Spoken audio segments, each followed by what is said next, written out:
அதே போலதான் இந்த ஓய்வு பெற்றவர்களுடைய அகவிலைப்படி பிரச்சனை. அகவிலைப்படி பிரச்சனையில் நீதிமன்றம் தீர்ப்பளித்து விட்டது. சமீபத்தில் கூட நீதிமன்றத்திலே வழக்கு நடைபெற்றது.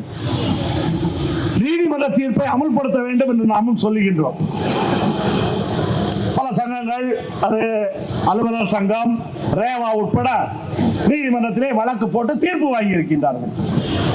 நமக்கு சந்தோஷமான விஷயம். ஆனால் நாம் சொல்வது என்னன்னா, நமக்கு அரசாங்கத்தை பற்றி முழுமையாக தெரியும். கிட்டத்தட்ட 50 ஆண்டுகளுக்கு மேலாக நாம் இங்கே தொழிற்சங்கம் வைத்திருக்கின்றோம். நீதிமன்றத்திலே தீர்ப்பு வந்தால் அரசாங்கம் என்ன செய்யும்? அண்ணன் திருமலசாமியாக இருக்கட்டும், இல்லாட்டி நானாக கூட இருக்கட்டும், நந்தா சிங்கா இருக்கட்டும், நீதிமன்றத்திலே நிறைய வழக்குகளுக்கு போவோம்.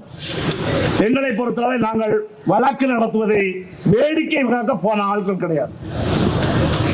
கோர்ட்ல என்ன நடக்குதுன்னு வேடிக்கை பார்க்க போன ஆட்கள் கிடையாது.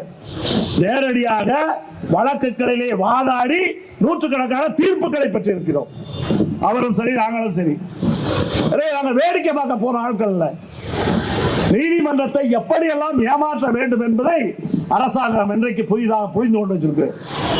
நமக்கு டிஏ இப்பொழுது ஏற்கனவே 119% என்பதை 146% உயர்த்தி கொடுத்தார்கள்.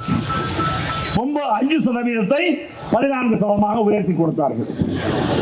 இந்த 146% சரி, 14% சரி, எதுக்குள்ளேயே அடங்காது.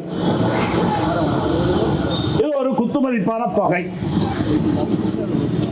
இப்ப என்னன்னா, இப்ப ஓட்ட அபிடவுட்ல இப்பொழுது போட்ட அபிடவுட்ல என்ன சொல்லியிருக்கிறாங்க? இப்பொழுது போட்ட அபிடவுட்ல என்ன சொல்லியிருக்காங்கன்னா, கோர்ட்டை எப்படி ஏமாற்றுகிறார்கள் என்பதை புரிந்து கொள்ள வேண்டும். கோர்ட்டை ஏமாத்துறோம். நான் கேட்டது டிஏ உயர்வு, நீதிமன்றம் சொன்னதும் டிஏ உயர்வு. இவர்கள் கோர்ட்டை எப்படி ஏமாற்றுகின்றார்கள்? அபிடவுட்டில் என்ன சொல்லியிருக்கிறார் என்றால், நாங்க ஏற்கனவே 119 என்பதை 146 கொடுத்து விட்டோம். அதே போல 5 என்பதை 14 கொடுத்து விட்டோம். இது அகவிலைப்படி உயர்வு என்று நாம் சொல்றோம். ஆனா கோர்ட்ல அபிடவுட்ல என்ன சொல்றோம்? நாங்க ஃபர்ஸ்ட் இன்ஸ்டால்மெண்ட் கொடுத்துட்டோம். இன்ஸ்டால்மெண்ட் தான் என்ன? தவணை. அடுத்த தவணையை இந்த 5ஆம் தேதி தர போறோம். நீங்க தவணைனா என்ன அர்த்தம்? தவணைனா இது கொடுக்க வேண்டிய தொகை இல்ல, அவன் தவணைங்கிற வார்த்தையை பயன்படுத்துறான். முழுமையா தர முடியாதுங்கிறதுக்கு தான் அவருடைய அர்த்தம். நீதிமன்றம் பரவாயில்லை. நீதிமன்றம் என்ன சொல்லி இருக்குது? ஏப்ரல் 21ஆம் தேதி நாங்க நீங்க சம்பந்தமா முடிவு பண்ணணும்னு சொல்லி இருக்குது. இந்த கோர்ட் 10ஆம் தேதி ஒரு தீர்ப்பு சொல்லணும்னு சொல்லி இருக்குது. அதனால எது என்ன வருதுன்னு பார்க்கலாம். நம்மை பொறுத்தளவில் பேச்சுவார்த்தையில் இந்த பிரச்சனையை தீர்ப்பதற்கான எல்லா முயற்சிகளையும் செய்வோம். ஏன்னா நம்ம பேச்சுவார்த்தையிலே அது ரிட்டையர்டு டிஏ மட்டுமல்ல, ஓய்வு பெற்ற ஊழியர்களுக்கு அகவிலைப்படி உயர்வும் சேர்த்து வழங்குவது மட்டுமில்லாமல் ஒப்பந்த பலன்களும் வழங்க வேண்டும் என்பது நம்முடைய கோரிக்கை. அதை நம்ம கேட்க போறோம். ஒருவேளை ஒப்பந்தத்திலே இந்த பிரச்சனை முடியாவிட்டால் நாம் கூட்டமைப்பு சங்கங்கள் முடிவு எடுத்திருக்கிறோம். 21ஆம் தேதி 21 நாள்ல மதுரை நீதிமன்றத்திலே இந்த வழக்கு என்பது வருகின்றது.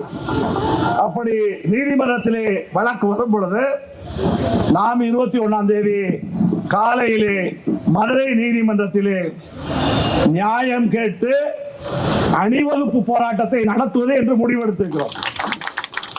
பிரச்சனை தீராவிட்டால் 21ஆம் தேதி மதுரை நீதிமன்றத்திலே நாம் நீதி கேட்டு அணிவகுப்பு என்ற போராட்டத்தை மதுரை நீதிமன்ற வளாகத்துக்கு எதிரே நடத்துவது என்று கூட்டமைப்பு சங்கங்கள் முடிவெடுத்திருக்கிறது.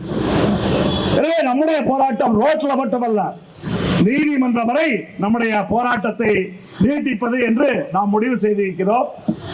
எனவே இப்படிப்பட்ட பிரச்சனைகளுக்கு அரசாங்கம் இடம் கொடுக்க கூடாது. இடம் கொடுக்க கூடாது. எனவே இந்த பிரச்சனையை பேச்சுவார்த்தையிலே முடிக்க வேண்டும்.